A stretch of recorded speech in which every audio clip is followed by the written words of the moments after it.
In the Vanguard Bank area, deep within Vietnam's exclusive economic zone in the South China Sea, the shriek of steel grinding against steel tore through the silent night, shaking the Vietnam Coast Guard vessel violently. 2,000 tons of steel were being crushed by a monster 6 times heavier, the CCG 5901, the largest Coast Guard ship in the world, nicknamed the 12,000-ton beast. Towering behind that beast was the Haiyang 999 oil rig. Once again, since 2014, China had deployed another rig in the Paracel Islands, which it claims as its own territory. It brazenly intruded and was illegally planted in the dead of night, driving its cold steel legs into place, coveting the continental shelf, defying international law. On the radar screen, dozens of red dots swarmed around the illegal structure. A fleet of Type 52D guided missile destroyers was ripping across the waves toward the scene. The piercing wail of the radiation warning system sounded. China had activated its fire control radar to protect the unlawful rig. Dozens of naval guns and anti-ship missile tubes were lowering, aiming directly at the Vietnamese sailors stranded in the encirclement. A flash lit up the first shot, sliced through the air, tearing across the South China Sea night sky. This was a checkmating move China had calculated carefully. The Haiyang 999 rig was not simply drilling for oil. In just 4 more hours, once the concrete hardened, it would become an immovable artificial island. The situation now was no different from a ticking time bomb counting down to 0. Vietnam was facing a deadly dilemma. If it backed down, the sea and islands would be lost forever. But if it launched a direct attack, that was exactly what the opponent wanted. A perfect trap, because surrounding the illegal rig was an A2 divided by AD iron barrier.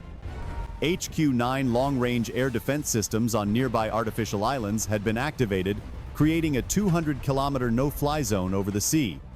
Type 52D destroyers with hundreds of vertical launch tubes stood ready to obliterate any ship that dared enter. The force ratio at that moment was 1 to 10.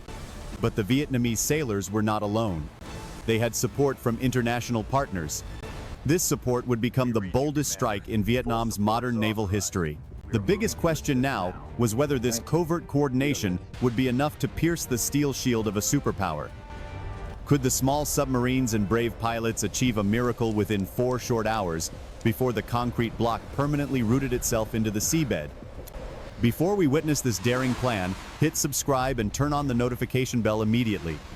You won't want to miss a single second of the battle that will decide the fate of the South China Sea. 2 months earlier, in the Paracel Islands, Chinese geophysical survey vessels used sonar to scan the seabed for the ideal location to build an illegal drilling rig. Vietnam initially responded through diplomatic measures.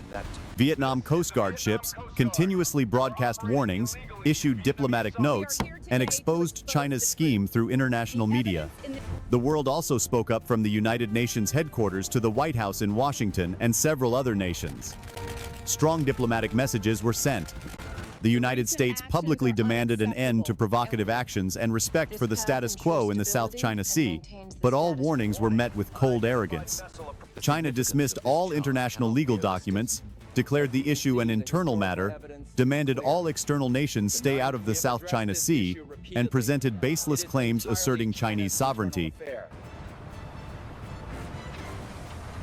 Despite opposition from Vietnam and the international community, the hammering, welding, and clashing of metal continued day and night as the Haiyang 999 rig took shape, now 90% complete. In a meeting room in Hanoi, a historic decision was made. Under covert intelligence support from international allies, Vietnam approved a bold counter-operation. No more protests. Tonight, Vietnam's voice would speak through the barrels of its guns. South China Sea, 10 minutes after the Vietnam Coast Guard ship was rammed by the CCG 5900. Reporting: water is flooding into engine compartment number 2. The navigator's shout was almost swallowed by the piercing sound of twisting metal. The ship shuddered violently and tilted 15 degrees to port side. In the bridge, smoke from burning circuit boards stung the soldiers' noses as they struggled to stay upright, alarms blaring in long, desperate wails. On the tactical radar, the enemy formation moved like a pack of bloodthirsty wolves. Leading them were 2 giants, the Type 52D destroyers, Luang Thursday. They are dubbed ship-killer destroyers, with 64 vertical launch tubes fully loaded with YJ-18 missiles. High-power water jets, like massive hydraulic hammers, slam down onto the command deck, shattering the reinforced glass windows, blowing off the communication antenna system. The enemy's 76mm gun kept spitting fire, spraying rounds into the sea right beside the hull, raising towering water columns like fortress walls, forcing the small Vietnamese vessel to retreat. The sonar detected an unusual signal bearing 305, depth 656 feet. There was an ultra-quiet propeller sound belonging to a Type 913 nuclear attack submarine in conventional operation mode. It lurked beneath the icy seabed like a shark stalking its prey, shutting down all engines, drifting silently with the currents. It was waiting for one single command to launch heavyweight torpedoes and tear apart anyone daring to cross the red line. Above them, the sky was ripped open by the roar of jet engines. The J-16 flanker strike fighters carrying supersonic anti-ship missiles buzzed provocatively over their heads. Their targeting radar locked onto the Vietnamese ship for 3 seconds, just long enough to trigger onboard alarms, then abruptly switched off. A brutal psychological assault meant to crush the crew's fighting spirit. Through the optical sight, the Vietnamese gunner swallowed hard. Alpha target Ocean Rig 990 had now revealed itself as a fortified steel citadel. There wasn't a single oil worker in sight. Only pitch-black 12.7mm machine gun barrels and HHQ-10 short-range air defense missile systems crudely camouflaged under metal plates. They had turned this place into a death zone. The 30 men aboard the burning Vietnamese ship had been cornered. Ammunition was nearly depleted, and communications were severely disrupted. Surrounded by overwhelming steel and firepower, hundreds of times stronger. The line between life and death was now measured in seconds. China had completely dominated the battlefield. But that was only what they believed. The battered, smoke-covered Vietnamese Coast Guard vessel 8004 was only the opening act of an intricate plan Vietnam had prepared. To execute this spectacular reversal, a bold, unprecedented strategic move had been set in motion more than a month earlier. Realizing China's unshakable aggression, Vietnam secretly sought international military assistance. Wanting to stop China's expansion, the United States covertly supported Vietnam's retaliation plan. For 3 consecutive nights, massive C-17 Globemaster transport aircraft of the U.S. Air Force quietly landed at top-secret military air bases in central Vietnam. Emerging from their steel bellies were the most elite units Delta Force Special Operations teams and top Navy fighter pilots of the United States.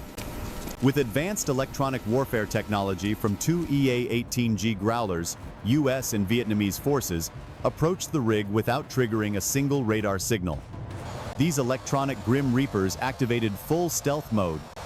They emitted powerful jamming waves, creating a massive blind zone on Chinese radar screens. To Chinese officers, the waters around the Haiyang 8004 vessel appeared completely empty. They believed they controlled both the sky and the sea. Just beyond the horizon, dozens of missiles had already been raised onto their launch rails. Vietnamese Su-30M2S flew wing-to-wing with American F-35Cs. All had shut down radio communications, gliding forward in deadly silence. They waited patiently for 4 hours for the moment their prey fell into the trap. Only when China deployed its entire arsenal to guard the illegal oil rig did the sacrificial decoy ship fire its distress flare, marking the true beginning of the battle. The sky exploded open. Dozens of missiles from US and Vietnamese aircraft plunged downward simultaneously. From afar, it looked like a deadly meteor shower crashing onto the Chinese fleet. The Chinese fleet fell into utter panic. Their massive warships began to respond. Automated shipboard guns spun wildly, firing tens of thousands of rounds to form a dense wall of fire to intercept the missiles. In the sky, missiles collided with the barrage, exploding like fireworks. But there were simply too many missiles. A few managed to break through the wall of fire, slamming into the enemy hulls. The sound of metal being torn apart was deafening.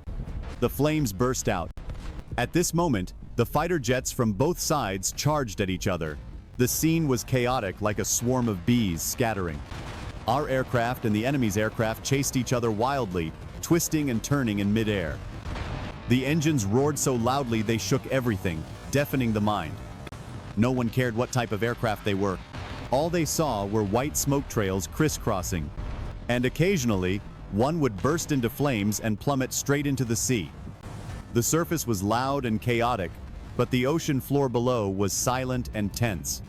This was a battle of shadows. China's giant nuclear submarine was diving deeper to escape. But it didn't expect two compact Vietnamese submarines were already lying in ambush below. In the pitch-black depths, they couldn't see each other with their eyes. Only with sound everyone held their breath. Just one small noise, a light tap on the hull, could expose their location. Suddenly, the enemy submarine made a fatal mistake, emitting a loud noise as it sped up to flee. The Vietnamese submarine immediately hit the button. The torpedoes, also known as underwater missiles, shot forward at high speed. The enemy submarine tried to swerve and dodge, but it was too late. A heavy, muffled explosion echoed from the ocean's depths, powerful enough to churn the water above into white foam. The massive beast was blown in half and sank. The greatest threat from below had been eliminated. The battle had dragged into its third hour. The Chinese forces were beginning to tire. They had fired too much ammunition defending themselves during the first 2 hours. The cannons on their ships were glowing red hot, starting to jam. Noticing the enemy's exhaustion, the Vietnamese forces, the US launched a decisive strike this time, attacking not only from the air and sea. Onshore, Vietnam's coastal missile batteries also opened fire. The enemy's largest command ship was hit repeatedly. Unable to withstand the pressure, it began to tilt, then erupted in flames like a giant torch in the middle of the sea. Their formation collapsed. The remaining ships scattered, each trying to escape, releasing thick smoke to cover their retreat. But it was too late. The encirclement had fully closed in. As the heavy gunfire began to fade, the Special Forces soldiers emerged. Taking advantage of the chaos, they secretly approached the base of the oil rig. They climbed the towering rig using ropes, swiftly and skillfully, communicating only with hand signals. The target was right ahead. The giant steel foundation pillars of the rig, each up to 10 feet in diameter, were slippery with moss and oil. Whoosh, whoosh. The lightweight grappling gun launchers vibrated gently. 12 rubber-coated steel hooks shot upward, latching tightly onto the guardrail of the technical deck 65 feet above the water.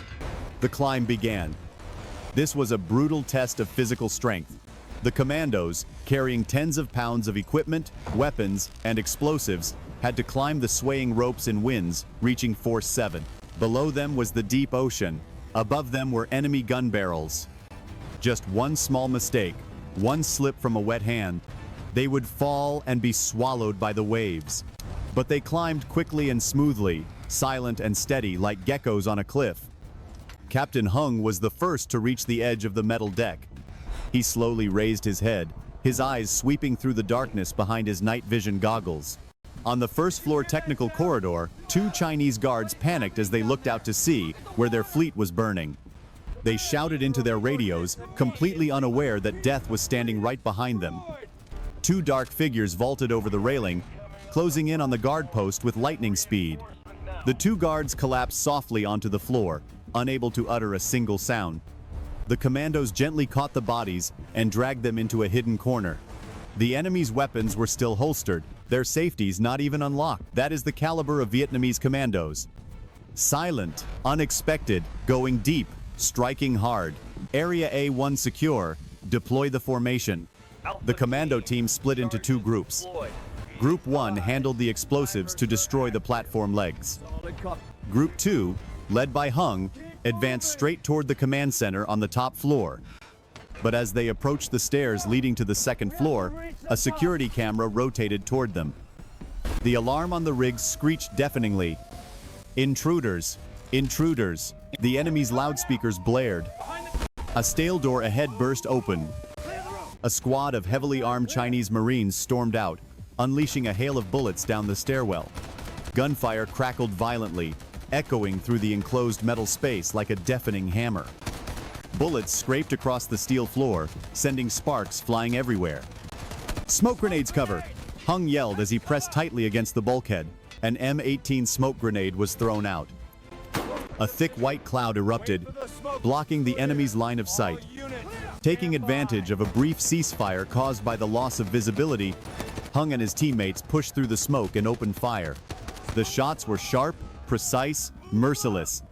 One enemy soldier after another fell. Our commandos moved in a staggered tactical formation. The front man shielded the rear, and the rear guarded the blind angles for the front. They cleared the entire corridor in just 30 seconds. The steel-plated door of the Combat Information Center, the CIC, appeared before them. This was the brain of the rig, where the enemy fleet commander was barricading himself and ordering the destruction of classified documents. The door was locked from the inside, impossible to shoot open. Plant the C4 charge, breach it. A block of plastic explosive was pressed against the hinge. The soldiers stepped back, turning away. Mouths open to equalize pressure. The massive steel door, weighing hundreds of pounds, was blasted inward like a sheet of paper. The shockwave left those inside dizzy, ears ringing, completely disoriented. Before the smoke even cleared, the commandos stormed in like a whirlwind. Drop your weapons, surrender or die. A thunderous command in sharp Chinese rang out. Inside the control room, chaos reigned. Enemy officers stood pale as ghosts, hands trembling as they held their pistols. In front of them were warriors with blazing eyes, modern gear, and overwhelming dominance. The enemy commander, uniform disheveled, looked around the smoke-filled room at the black rifle barrels aimed at him. He slowly lowered his handgun to the floor. Clack! The sound of metal hitting the cold floor marked the end of the battle. Exactly at 7 a.m., as the first sunlight shone down on a battlefield filled with ship wreckage and oil spills, a heroic image emerged. A Vietnamese soldier, covered in wounds and soot, climbed to the highest point of the oil rig. He pulled out the red flag with a yellow star, plunged it firmly into place, letting it fly in the wind. The illegal oil rig had been retaken. The enemy fleet was annihilated. 4 hours of life and death ended in an unimaginable victory, affirming sacred sovereignty in the open sea. Beijing was shaken. They were left with two choices: dragging the entire world into a nuclear cataclysm they might not win. 2. Swallow this bitter pill and withdraw to preserve what remained of their forces. A historic scene unfolded in the South China Sea. All of it. No more threatening horns, no more aggressive water cannons. They quietly hooked cables onto the charred, leaning Haiyang 919019 oil rig, the site of the 60,000-pound steel beast, the pride of China's energy industry, being dragged across the sea like a giant heap of scrap metal as it headed back toward Hainan Island, was the clearest symbol of the collapse of their gray zone tactics. Their remaining warships, riddled with holes, trudged behind like a defeated army. They arrived with the arrogance of a superior power and left in the humiliation of the defeated. The South China Sea was cleared of invaders. This earth-shaking victory did not come from who had the bigger guns or larger ships. As the smoke cleared, the sea returned to its usual terrifying silence. But this time, that silence carried the bitter taste of defeat for the invaders. News spread of their northern fleet being devastated. The strategic rig seized by Vietnamese commandos had dealt a crippling blow to their hegemonic ambitions. 1. Launch an all-out war. And they were forced to choose the latter. 10 a.m. The fleet is gone, all of it. Huge Chinese rescue tugboats slowly made their way into the site. We have no choice. Launch the missiles immediately. This is madness.